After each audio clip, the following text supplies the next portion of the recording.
Welcome to my channel. ఇక్కడ question number 9 చూడండి. The diagonals of the quadrilateral are perpendicular to each other is such a quadrilateral always rhombus. Draw a rough figure to justify your answer అన్నాడు. అయితే ఏమన్నాడంటే quadrilateral. First quadrilateral అంటే ఏంటి, మనకి 4 sides ఉంటే quadrilateral అవుతుంది. Okay, అది ఏదైనా అయి ఉండొచ్చు. క్వాడ్రిలాటరల్ అంటే 4 sides ఉండాలి. అయితే డయాగోనల్స్ ఆఫ్ ఏ క్వాడ్రిలాటరల్ అంటే వీటి యొక్క diagonals, okay, diagonals are perpendicular to each other. అయితే ఈ క్వాడ్రిలాటరల్ అనేది రాంబస్ అవుతుందా ఆల్వేస్ అని అడిగాడు. ఆల్వేస్ క్వాడ్రిలాటరల్ రాంబస్ అవుతుందా అన్నాడు. ఇప్పుడు మనకి క్వాడ్రిలాటరల్ అంటే జస్ట్ 4 sides ఉంటే సరిపోతుంది. బట్ రాంబస్ కి మాత్రం 4 sides ఈక్వల్ గా ఉండాలి. At the same time that diagonals perpendicular to each other అవ్వాలి. అయితేనే మనకి రాంబస్ అవుతుంది. బట్ క్వాడ్రిలాటరల్ అంటే జస్ట్ రాంబస్ మాత్రమే కాదు కదా, రెక్టాంగిల్ కూడా క్వాడ్రిలాటరలే, ట్రెపిజియం కూడా క్వాడ్రిలాటరలే, స్క్వేర్ క్వాడ్రిలాటరల్, ఏదైనా క్వాడ్రిలాటరలే అవుతుంది. 4 sides ఉన్న ఏదైనా మనకి క్వాడ్రిలాటరల్ అవుతుంది. సో మనకి ఏమన్నాడు క్వశ్చన్, క్వాడ్రిలాటరల్ ఆల్వేస్ రాంబస్ అవుతుందా, ఎప్పుడు diagonals perpendicular to each other అయినప్పుడు అవుతుందా అన్నాడు. కాదు, ఎందుకంటే rhombus should have equal sides of, okay, equal length of sides, equal length of sides. Okay, రఫ్గా డ్రా చేసుకోండి. సపోజ్ నేను ఒక ట్రెపిజియం డ్రా చేశానే అనుకోండి, దీనికి కూడా మనకి ఇలా డ్రా చేశాను అనుకోండి. ఇక్కడ ఇవి ఏంటి, diagonals perpendicular to each other అవుతాయి. అయినప్పుడు మనకి ఇది రాంబస్ అవుతుందా, అవ్వదు. ఎందుకంటే రాంబస్ కి కంపల్సరీ 4 sides ఈక్వల్ గా ఉండాలి. ఓకే, నెక్స్ట్ 10th వన్ చూడండి. ABCD is a trapezium in which AB parallel to DC if angle A equals to angle B equals to 30 degrees అన్నాడు. What are the measures of other 2 angles అన్నాడు. ఇక్కడ నేను trapezium draw చేస్తున్నాను చూడండి. Suppose ఇది trapezium అనుకోండి. అయితే ఇక్కడ ట్రెపిజియం అంటే ప్యారలల్ సైడ్స్ ఉన్నవి ఒక పెయిర్ ఉండాలి ట్రెపిజియంలో. ఇది ఏ, ఇది బి, ఇది సి, ఇది డి. ఓకే, అయితే ఇక్కడ A equals to B equals to 30 degrees అన్నాడు. అయితే మనకి ఆపోజిట్ యాంగిల్స్ ని కూడా ఫైండ్ అవుట్ చేయమని చెప్పిండు. Okay, AB is parallel to DC. అయితే angle A is equals to 30 degrees, angle B is equals to 30 degrees. అయితే what are the measures of the other 2 angles? Other 2 angles ని find out చేయాలి. Trapezium అంటే ఏంటి, trapezium is quadrilateral 2 అని రాయండి. Okay, 2 అంటే trapezium quadrilateral కూడా అవుతుంది. అయితే angles of quadrilateral is equals to ఎంత, 360 degrees. Angle A plus angle B plus angle C plus angle D equals to మనకి ఎంత అవ్వాలి, 360 degrees అవ్వాలి. అండ్ ఇంకొకటి, నేను మీకు అడ్జసెంట్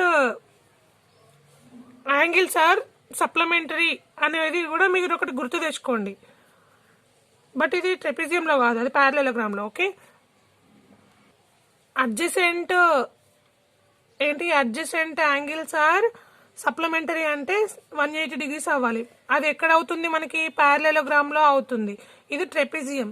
ఓకే, మీరు గుర్తుంచుకోవాలి. ఏదైనా ఒక ఫిగర్ వేస్తే మనకి ఇందులో ఏమేమి వస్తాయి అనేది మనకి గుర్తుకు రావాలి. ఓకే, అయితే ఇక్కడ ఏమన్నా angle A is equals to 30 degrees, మనం ఇక్కడ angle D is equals to and C is equals to X అనుకుందాం. ఇక్కడ ప్యారలల్ ట్రెపిజియంలో, ఓకే, ట్రెపిజియంలో అడ్జసెంట్ యాంగిల్స్ ఆర్ ఈక్వల్ అంటే 1 pair ఆఫ్ ఏమున్నాయి, 1 pair of equal sides, 1 pair of equal length of sides అంటే parallel sides కి angles కూడా same ఉంటాయి. ఓకే, ప్యారలల్ సైడ్స్ కి యాంగిల్స్ కూడా సేమ్ ఉంటాయి. అంటే ఏబి ఈక్వల్ యాంగిల్స్ కలిగి ఉంటుంది దానికి, అండ్ డిసికి కూడా ఈక్వల్ యాంగిల్స్ ఉంటుంది. ఓకే, అయితే ఇక్కడ A is equals to 30 degrees, B is equals to 30 degrees, and C and D same ఉంటాయి కాబట్టి ఎక్స్ ప్లస్ ఎక్స్ అనుకుందాం is equals to 360 degrees. So 2x plus 60 degrees is equals to 360 degrees. 30 plus 30, 60. And 2x is equals to 360 minus 60. X is equals to 2x is equals to 300. X is equals to 300 by 2. 2 1s are 150s.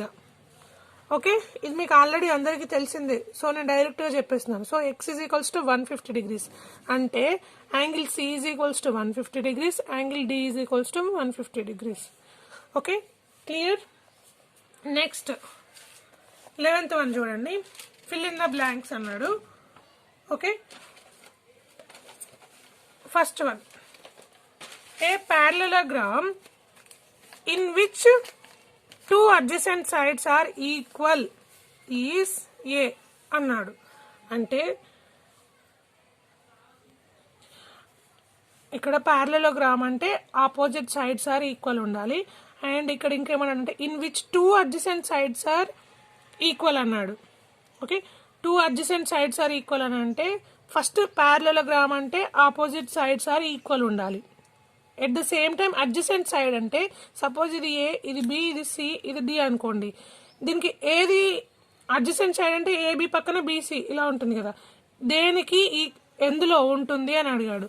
So adjacent sides are equal ఉంటే మనం దాన్ని rhombus అంటాము. Okay, next second one, a parallelogram in which one is 90 degrees and two adjacent sides are equal is A అన్నాడు. ఏమన్నాడంటే ఒక parallelogram లో, okay, parallelogram లో ఒకటి 90 degrees, ఒక యాంగిల్ ఈజ్ 90 degrees అయితే and two adjacent sides are equal అయితే ఏమవుతుంది అని అన్నాడు. 90 degrees ఉంది ఇక్కడ, ఇది 90 degrees ఉంది అంటే parallelogram లో ఆపోజిట్ యాంగిల్ ఆల్సో 90 degrees ఉంటుంది. ఇప్పుడు ఈ రెండు 90 degrees అయినప్పుడు ఇవి కూడా 90 degrees లోనే ఉంటాయి కదా మనకి. సో మనం దాన్ని ఏమంటాం, ఇలా ఉంటే స్క్వేర్ అంటాం. ఓకే, నెక్స్ట్ థర్డ్ వన్ చూడండి, a trapezium ABCD, AB is parallel to DC if D is equals to x degrees and then a angle A is equals to ఏమవుతుంది అన్నాడు. ఓకే, సపోజ్ ఇది ఒక ట్రెపీజియం ఏబిసిడి అయితే A ఇక్కడ D is equals to x degrees అన్నాడు. అయితే A is equals to ఏమవుతుంది అన్నాడు. ఓకే, మనకి ట్రెపీజియంలో ఇప్పుడు ఈ రెండు మీరు ఆల్రెడీ ప్రాబ్లంలో ఇది 150 degrees, ఇది 30 degrees, ఇది 150 degrees, ఇది 30 degrees ఉంది. అయితే ఇవి రెండు మనకి ట్రాన్స్వర్సల్ కాబట్టి ఇవి 180 degrees ఉంటాయి కదా. సో 180 నుండి ఇక్కడ ఏదైతే ఎక్స్ ఉందో అది మైనస్ చేస్తే మనకి ఇక్కడ ఏ వస్తుంది. ఓకే, సేమ్ ట్రెపీజియం ఇక్కడ యాంగిల్ డి ఇచ్చాడు, D is equals to x degrees అనుకోమన్నాడు. అయితే ఏ ఈజ్ ఈక్వల్స్ టు ఏమవుతుంది అన్నాడు. ఓకే, అడ్జసెంట్ యాంగిల్స్ ని తీసుకుంటున్నాం, adjacent angles are supplementary. Okay, ఇక్కడ ట్రెపీజియంలో అయితే సప్లిమెంటరీ అంటే ఎంత, 180 degrees మైనస్ x degrees చేస్తే సరిపోతుంది కదా. 180 మైనస్ ఎక్స్ చేస్తే అంటే D is equals to X కదా. సో 180 మైనస్ ఎక్స్ చేస్తే మనకి యాంగిల్ ఏ వచ్చేస్తుంది. Next fourth one, every diagonal is parallelogram divides into dash triangles అన్నాడు. ఓకే, ఎవ్రీ parallelogram మీకు ఆల్రెడీ నేను parallelogram గురించి ఎక్స్ప్లెయిన్ చేసినప్పుడు అక్కడ ఒక సపోజ్ ఇది ఒక parallelogram అనుకోండి, అంటే దీన్ని మనం ఈక్వల్ గా డివైడ్ చేసినప్పుడు ఈక్వల్ ట్రయాంగిల్ లాగా డివైడ్ చేయాలి. ఓకే, parallelogram యొక్క డయాగోనల్స్, ఓకే, ఇవి diagonals are divides into dash triangles అంటే equal triangles are congruent triangles. Okay, equal triangles అని రాయండి అంటే సేమ్ టూ ఈక్వల్ ట్రయాంగిల్స్ అవుతాయి ఇవి. ఓకే, నెక్స్ట్ ఫిఫ్త్ వన్ చూడండి, In parallelogram ABCD, its diagonals are AC and ABCD అనుకుందాం. AC and BD are the diagonals intersect at point O. If AO is equals to 5 centimeters, అయితే AC is equals to ఎన్ని centimetres అవుతుంది అన్నాడు. AO is equals to 5 centimeters అంటే OC is equals to కూడా 5 centimeters కదా. ఈ రెండింటిని కలిపితే మనకి ఎంత వస్తుంది? 10 centimeters వస్తుంది. Okay, next in a rhombus ABCD, its diagonals intersect at O, then angle AOB equals to ఎన్ని డిగ్రీస్ అన్నాడు.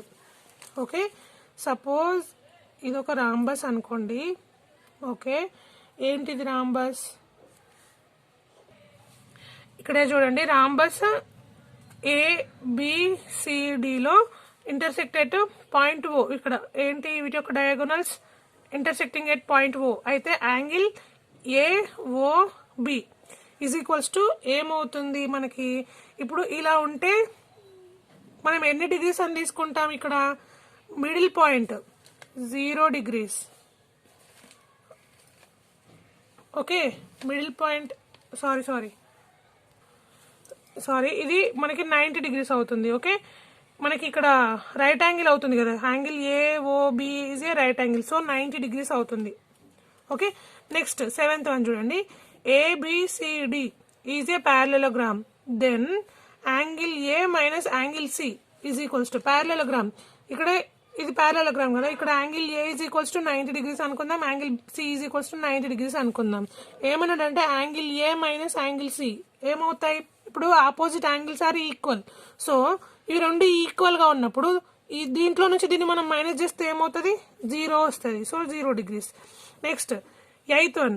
In a rectangle ABCD, the diagonal AC is equals to 10 centimeters and the diagonal BD is equals to ఏమవుతుంది? Same కదా rectangle లో. Okay, ఇది rectangle ABCD. Okay, the diagonal AC is equals to 10 centimeters. మనం rectangle లో diagonals length equal గా ఉంటుందని already నేర్చుకున్నాం. So AC is equals to BD 10 centimeters. Okay, next 9th one. In a square ABCD, the diagonal AC is drawn.